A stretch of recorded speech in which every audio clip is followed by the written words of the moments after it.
Ray Nagin Jr., the former mayor of New Orleans, was convicted this week of 20 counts of corruption, taking home the award for being the first mayor of the city's 296-year history to be found guilty of corruption.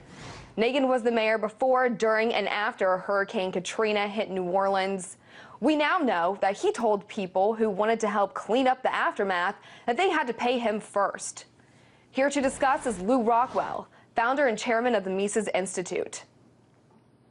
Lew, what this man has done is really shocking. Katrina caused $135 billion in damages in New Orleans, and 1,800 people died across the Gulf Coast. While the city was in chaos, Nagin accepted close to $500,000 in bribes in exchange for city contracts. What drives a politician to accept these kind of kickbacks at the expense of their community? Well, because he's a politician.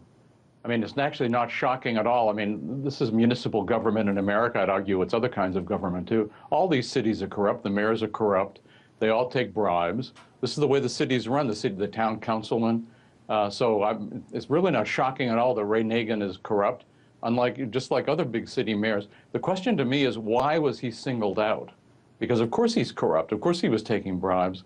And before I get into why I think he was singled out, I actually argue this is preferable to an ideological mayor like, say, Bill de Blasio, who thinks of himself as some kind of semi-Leninist and what he wants to do to New York City. You don't want that kind of mayor. You want the kind of mayor who's concentrating on lining his pockets, paying off his friends and so forth.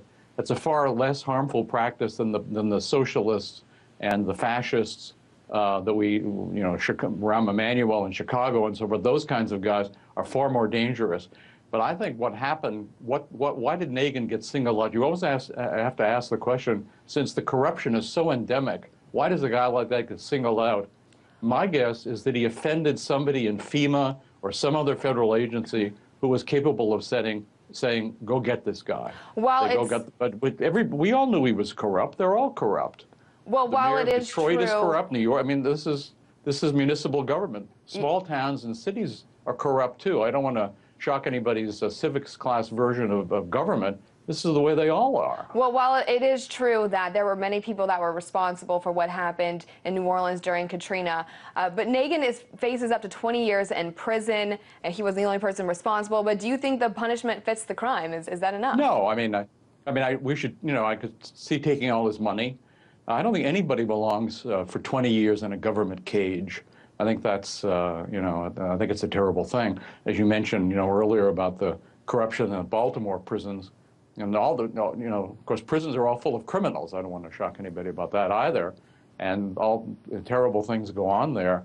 So to put somebody for 20 years in prison, I think that's just an outrageous sentence. But the U.S., of course, is the prison capital of the world. It's the gulag capital of the world. We have far more people in prison per capita than any other country in the world. And the sentences are getting longer and longer because there's a prison industrial complex of corporatist businesses in connection with government. They're all making a lot of dough off putting people in cages.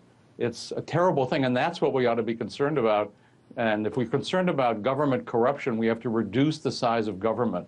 You can't actually change the zebra's stripes. You just can make the zebra smaller, though. That's what we ought to concentrate on. Right, and the prison issue is a whole other issue that we don't even have time to get to today. But how do we get corruption out of politics? You mentioned limited governments. What else would you Well, I mean, I think my guess, you can't get corruption out of government. I mean, maybe once in a while there's some good person in government. Ron Paul, you mentioned earlier, he's an example. Maybe Thomas Jefferson didn't take any bribes either, or George Washington, or whatever. But with the government the size that it is, they put the slops into the pig trough and then are horrified that the pigs come up and eat. So there's all these programs, all this spending. When you have trillions and trillions of dollars being taken from some group of people, given to other groups, and when just changing a few words in a government document can give you $1 billion or take away $1 billion from you, of course there's going to be corruption. I mean, the idea that you can have government without corruption is entirely utopian and makes us think about the wrong sort of things. What we ought to think about, again, is cutting back the government. The government is strangling us. They're surveilling us. They're killing people all over the world. They're running hate campaigns against Russia over the Olympics, right? We can go down many of the things they're doing. and they're all evil. So you can't get rid of, can you get rid of evil? I mean, the devil exists, but we certainly can cut down on the evil. Maybe we can make the devil a little bit shorter and less powerful. Great. Thank you so much. That was Lew Rockwell, the founder and chairman of the Mises Institute.